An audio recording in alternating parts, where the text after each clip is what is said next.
Selanjutnya rekan-rekan talenta digital kita akan beralih ke pertanyaan yang kedua. Di sini pertanyaan yang kedua ditujukan kepada Mas Khairul Bahri Basyarudin dan datang dari Saudara Dianita Irawan. Yang ditanyakan di sini adalah sekarang ini banyak sekali content creator seperti pendakwah yang memberikan informasi melalui media sosial. Terkadang memang banyak ilmu agama yang tersampaikan dengan baik, tapi terkadang ada juga malah terkesan mendoktrin. Kira-kira bagaimana atau apakah ada tips cara memilih content creator atau pendakwah yang kredibel? Baik, langsung saja saya persilakan kepada Mas Bahri untuk bisa menjawab pertanyaan tersebut dan silakan nanti bisa dilanjutkan dengan closing statement-nya.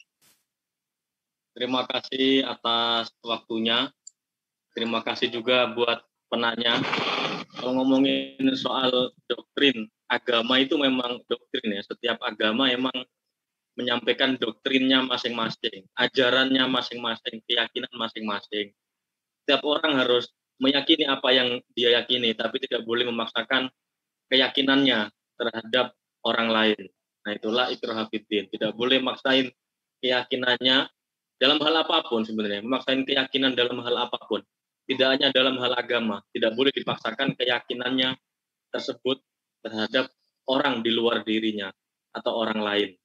Nah, ini terus pertanyaan selanjutnya tadi saya lihat banyak pertanyaan yang sama. Bagaimana memilih pendakwah yang kredibel? Saya lihat di sini juga banyak peserta webinar dari teman-teman adik-adik MTS. Tadi saya lihat ciri-ciri untuk kita memilih pendakwah yang kredibel. Kalau kita bisa tahu dan bisa melihat, kita lihat dari background pendidikannya. Jika orang mengeluarkan fatwa tentang agama, membicarakan tentang agama, tetapi tidak punya background pendidikan agama, ya jangan dipercaya. Misalnya di Indonesia ini seringkali ada nabi palsu, tapi ada saja pengikutnya. Berarti ini apa aja di Indonesia itu laku. Ada orang tukang bikin bunga, ini orang ngerangkai kembang gitu, jadi nabi, percaya orang. Dan sampai sekarang masih ada pengikutnya. Ada dulu, zaman dulu itu nabi dari Jawa Barat, namanya Ngadimin, tukang cukur. Dia punya pengikut. Ini lucu sekali. Apa ada laku. Nah itu kalau untuk melihat yang kredibel, jika kita tidak bisa tahu background pendidikannya, kita lihat saja apa yang dia sampaikan.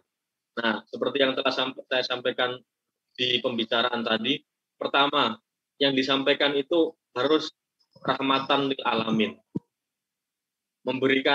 Membawa kesejukan, membawa kedamaian untuk semua manusia, untuk lingkungan sekitar.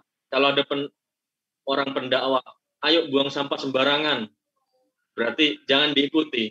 Karena pendakwah itu harus memberikan rahmat bagi semua alam, termasuk ajakan-ajakan untuk membuang sampah pada tempatnya. Yang kedua, harus kritis. Apapun yang disampaikan oleh seseorang, kita harus mempertanyakan kebenarannya. Kebenaran kita bisa tahu benar dari mana, sesuai hati nurani kita atau enggak. Manusia itu lahir dengan hati nurani yang hanif sebenarnya, yang suci. Kalau tidak sesuai dengan hati nurani kita, maka jangan diikuti. Harus kritis. Mengajarkan tentang ngajak membunuh orang, ngajak ngebom orang. Ini ajaran agamanya kemana? Jangan diikuti. Misalnya ada dulu waktu saya di kampus, ada istilahnya NII, Negara Islam Indonesia.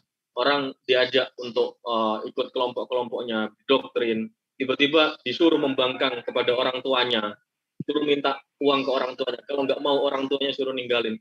Kalau ada ajaran atau agama yang mengajarkan untuk kita tidak menghormati orang tua, lupakan, tinggalkan. Itu adalah sesuatu dakwah atau seseorang yang mengajarkan agama secara tidak benar.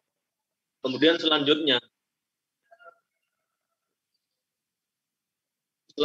kalau misalnya pendakwah tersebut suka mencaci maki, lupakan juga, sampaikan saja assalamualaikum, sampaikan salam kedamaian.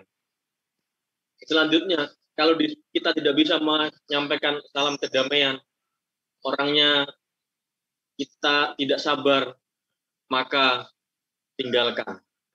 Wa ibadur rahman, Al-Quran, alladzina yamshuna 'alal ardi hauna, wa idza khatabahumul jahiluna qalu salama. Kalau kita melihat orang bodoh berbicara, orang yang tidak kredibel berbicara, background-nya apa, ngomongin apa.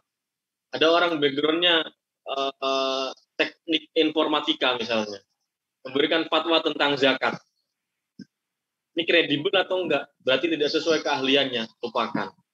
Kalau ada orang yang tidak sesuai bidangnya membicarakan, maka tinggalkan. Itu mungkin poin-poin yang bisa kita tanamkan dalam diri kita. Pokok kasih sayang, pokok kritisisasi, harus kritis bagi generasi muda yang melek atas literasi digital, harus kritis. Ketiga, harus menyampaikan kedamaian. Selain rahmat, kita harus membalasnya juga dengan balasan. Misalnya konten YouTube, ada konten yang nggak benar, kita kasih komen kebaikan. Atau jika tidak bisa, kita blok saja, kita tinggalkan. Itu mungkin testimoni dari saya, penutupan dari saya.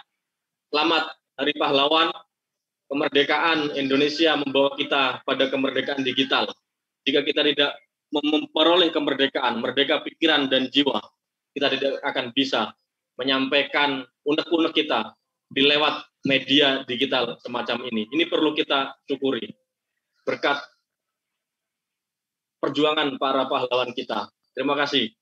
Wassalamualaikum warahmatullahi wabarakatuh. Waalaikumsalam warahmatullahi wabarakatuh. Terima kasih Mas Bahri atas jawaban dan juga closing statement yang telah diberikan. Selanjutnya rekan-rekan kita akan beralih ke pertanyaan yang di sini